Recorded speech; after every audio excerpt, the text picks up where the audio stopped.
Across the country, residents are waking up to a terrifying discovery. Inside their securely locked vehicles sits a sinister wooden doll, known to the public as the Gift. These appearances seem to defy physics. No signs of forced entry found. Car alarms remain completely silent. And when investigators check the security cameras pointed directly at the garages, the footage shows an empty street, suggesting the dolls simply manifested out of thin air. Faced with an invisible intruder, panic has set in. News networks and social media feeds are amplifying the claims of psychics, convincing the public that a dark magical energy is plunging the world into chaos. But every illusion has a friction point where it meets reality. To find the truth, we have to look past the headlines and apply a grounded, analytical framework to the physical evidence. Breaking an impossible crime requires searching the environment for a physical mistake.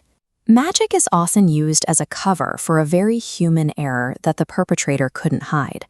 During a meticulous inspection of one of the targeted vehicles, investigators find a fresh, physical scratch carved into the car's exterior paint, damage the owner admits occurred after grazing a sidewalk pole the night before.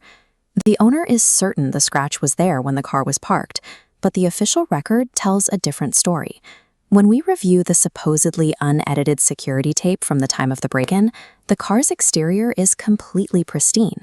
The fresh scratch is missing from the footage. This physical contradiction proves the digital record is a fabrication. The camera didn't fail to see an intruder. It was actively manipulated to show a past reality where the scratch and the thief didn't exist. Once the digital illusion is exposed, we can determine the mechanical method used to bypass the security systems. The perpetrators exploited a widespread technical vulnerability: smart home security systems connected to weak, easily compromised Wi-Fi networks. By hacking into these networks, the perpetrators patched a continuous loop of old, scratch-free footage directly into the live feed. This created a temporary digital blind spot, effectively erasing the car's surroundings from the authorities' view.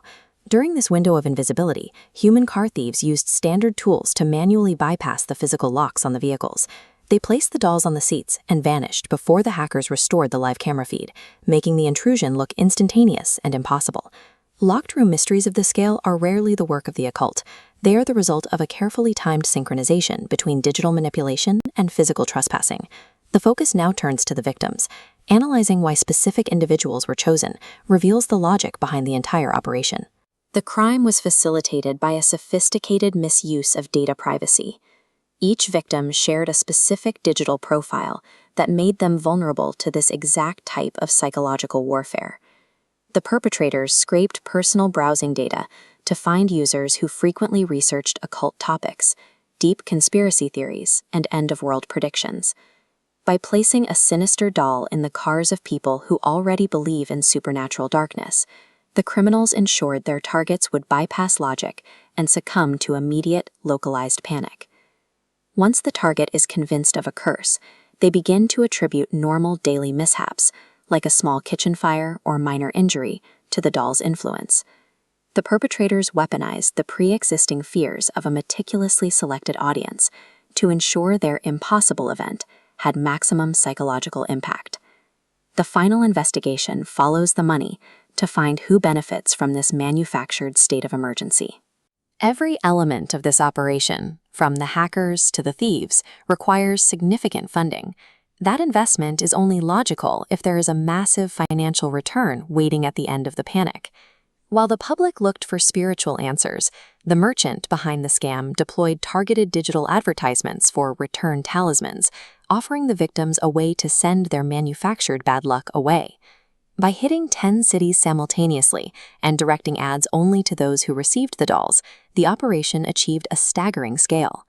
This focused business model allowed the scammer to sell over 1 million talismans in just 2 weeks without ever attracting the scrutiny of the national media. This manufactured chaos served as a high-conversion acquisition funnel for a lucrative protection racket. Tracing the talisman sales back to their manufacturing source allowed the authorities to apprehend the merchant and dismantle the entire organization. The truth emerged by spotting the physical anomaly on the car, exposing the Wi-Fi hack, and following the data trails that linked the victims to the merchant's bank account. Solving an anomaly like this requires ignoring mass media hysteria and filtering for the raw facts that exist beneath the noise. When subjected to a rigorous, grounded analysis, the supernatural evaporates, because no matter how impossible a mystery seems, the truth is always a matter of logic.